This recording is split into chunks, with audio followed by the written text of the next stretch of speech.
জানি না কার চোখে আমি কেমন, কিন্তু খুব ঘুরিয়ে পেঁচিয়ে কথা বলতে আমি পারি না। খুব নর্মালি মানুষ আমি একটা। তবে কিন্তু আমরা প্রত্যেক দিনের ভিডিওতে একটা কিছু আশা করি, যেটা খুব সুন্দর একটা কমেন্ট। তবে আগের দিনের একটা ভিডিওতে একটা কমেন্ট আমার খুব ভালো লেগেছে, তার ভিতর থেকে আমি একটা কমেন্ট সিলেক্ট করেছি। সেটা হচ্ছে বর্ণালী অ্যাওয়ার্ড। বর্ণালী দিয়ে আমাকে বেশিরভাগ ভিডিওতেই দেখি এই কমেন্টটা করে, আমার গলার ভয়েসটা নাকি বর্ণালী দিয়ে শুনতে খুবই ভালো লাগে। কিন্তু আমি জানি না, ওই যে প্রথমেই তোমাদেরকে বললাম কেমন লাগে আমার। তো তোমাদের যদি ভালো লাগে অবশ্যই কিন্তু আমাকে একটা কমেন্টে জানিও। আর তোমাদের কিন্তু এই ভালো ভালো কমেন্টের অপেক্ষায় আমি থাকি।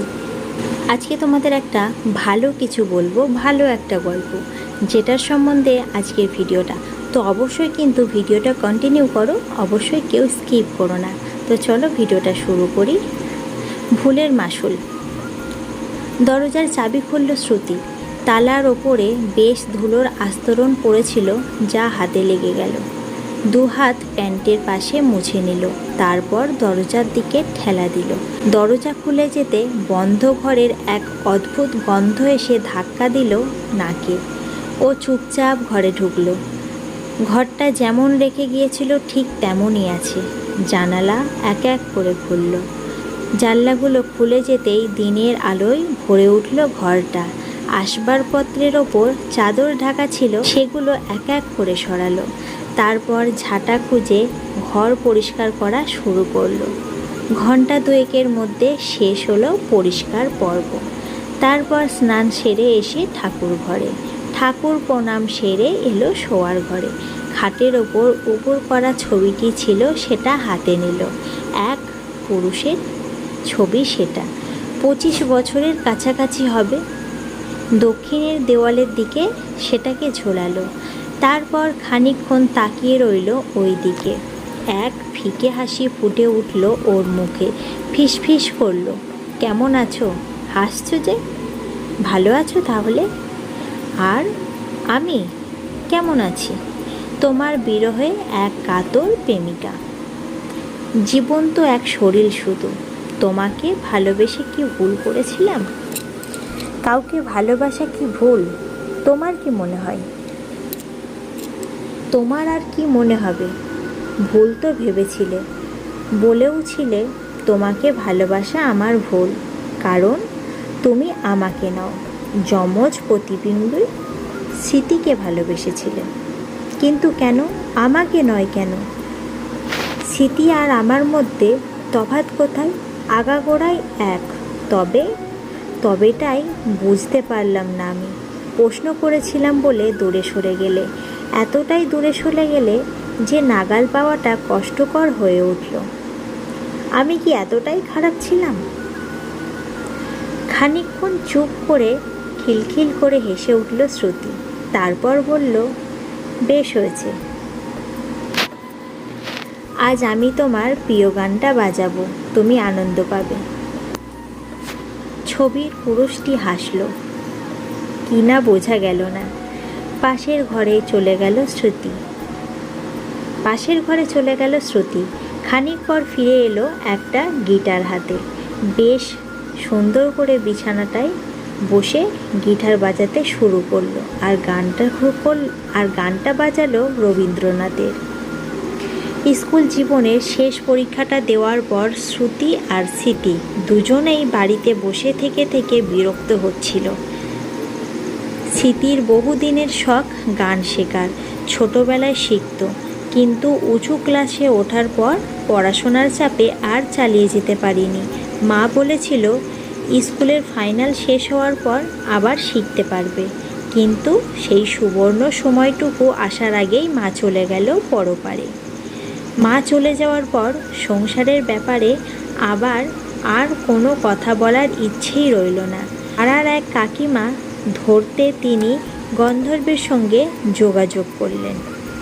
সে রাজি হলো, সপ্তাহে কদিন এক গিটার শেখাবে। স্মৃতির শেখা দেখে শ্রুতিরও ধরে বসলো, ও শিখবে। দুজনকেই মন দিয়ে শেখাতো গন্ধর্ব, কিন্তু শেখার থেকে শ্রুতির মন পড়ে থাকতো ওর ভালোবাসার মানুষের মনের কথা বলবে। ওর মন পড়ে থাকতো ভালোবাসার মানুষকে মনের কথা বলবে। বাজানোতে বেশ মন বসে গিয়েছিল শ্রুতির। যে খেয়াল করলো শ্রুতিও যে খেয়াল করলো না চারিদিকটা পরিষ্কার আকাশটা হঠাৎ কখন ঘন কালো মেঘ এসে ঢেকে দিয়েছে। আস্তে আস্তে হাওয়া বইতে শুরু করেছে। জানলার পর্দা উঠতে শুরু করলো। খানিকক্ষণ বাজানোর পর বাজনা থামতেই কেউ হাততালি দিতে শুরু করলো। খানিকটা চমকে মুখটা তুলল, কারণ ওই ঘরে শ্রুতি ছাড়া আর তো কারোর থাকার কথা নয়। বিছানার সামনে চেয়ারে গন্ধর্ব বসে আছে। দরজা খুললে খুশি হলাম। তোমাকে শিখি আমি সার্থক। কখন এলে তুমি? বুঝতে পারিনি। তোমার বাজনার টানে আমাকে টেনে আনলো। তুমি খুশি হয়েছ? জেনে ভালো লাগলো। কিন্তু তুমি ভালোভাবে শিখলে আর একজনকে নিয়ে আমি একেবারেই খুশি হতে পারিনি। তোমার বোন স্মৃতি। তাই কি? তুমি তো ওর প্রতি একটু বেশিই মন দিতে, তা কি আমি আর বুঝিনি? তখন তোমার আর এক ছাত্রী শিখলো কি শিখলো না তা কি তুমি জানতে চাইতে? তার দিকে এতটুকু মন দিতে, তাই বুঝি ওকে সরিয়ে দিলে? আমি সরাতে কেন যাব? ও নিজেই সরে গেছে। তোমাকে তো আলাদা করে চিঠি দিয়ে সব জানিয়ে গেছে। সেই চিঠি কি তুমি পড়ে দেখোনি? কিন্তু সে চিঠি নিয়ে আমার যথেষ্ট সন্দেহ আছে। হাসি ফুটল শ্রুতির মুখে। সন্দেহ? কাকে সন্দেহ? আমাকে? এতদিন পর প্রমাণ তো আর কিছু করতে পারবে না। আমার প্রমাণ করতে বয়ে গেছে।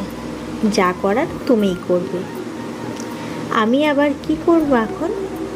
আমি তো এইসব কিছু করতে চাইনি, তুমিই বাধ্য করলে। আমি ভালোবাসলাম তোমায়, আর তুমি প্রেমে পড়লে বোনের। চোখের সামনে তোমাকে একটু একটু করে হারাতে দেখলাম আর ক্ষতবিক্ষত হলাম। প্রেমের আগুনে স্মৃতি গলে গলে পড়ল, আর আমি বলতে পোড়া পড়লাম। শেষে আর সহ্য হলো না যখন তুমি জানলে এবার তুমি বাবার কাছে স্মৃতির হাত চেয়ে নেবে, তাই ওকে সরিয়ে দিলে। দ্বিতীয়বার প্রশ্নটা করলো গন্ধর্ব। বেশি কিছু করিনি তো। গরমের ছুটিতে বাবা দীঘা বেড়াতে নিয়ে গিয়েছিল। ওই সমুদ্রে স্নান করতে গিয়ে ডুবে মারা গিয়েছে। তুমি ওকে জলের তলায় চেপে ধরে রেখেছিলে যতক্ষণ না ওর প্রাণবায়ু বেরিয়ে যায়। ও জেনে ফেলেছে তুমি? হ্যাঁ করেছি, স্বীকার করছি, বেশ করেছি। আমার কোনো তাতে দুঃখ নেই। এবার তুমি তো আমার হবে, শুধু আমার। কিন্তু তুমি এত সব জানলে কি করে? তোমার কি মনে হয় কে বলেছে আমাকে? আর কে বলবে? আন্দাজ করছো হয়তো। বাদ দাও পুরনো সব কথা। এসো আমরা আলিঙ্গন করি, যেভাবে তুমি স্মৃতিকে করতে। সম্ভব নয়। কেন নয়? ও আর আমি তো একই, তাহলে অসুবিধা কোথায়? তোমরা মোটেও এক নও। এক আলাদা মনের মানুষ। আলাদা মন। আলাদা আবার কি? বুকের মধ্যে টেনে নাও মনের মতো মানুষ হয়ে উঠতে আর কতক্ষণ লাগবে? আচ্ছা আমি যাচ্ছি তোমার কাছে, তোমার বাহুবন্ধনে ধরা দিতে, বলে শ্রুতি এগিয়ে গেল গন্ধর্বের দিকে। কিন্তু ওর আলিঙ্গনের মধ্যে ধরা পড়ল। হঠাৎ মনে হলো ও যে গন্ধর্ব সামনে দাঁড়িয়ে আছে তা কোনো কায়া নেই, শুধুই ছায়া। একই সাথে আবার ভয়ের চোখে তাকালো গন্ধর্বের দিকে। হেসে উঠল গন্ধর্ব। কি ভয় পেলে নাকি? হ্যাঁ ঠিক বুঝেছ, আমি এখন ছায়ায় পরিণত হয়েছি তোমার কুবুদ্ধির ফলে।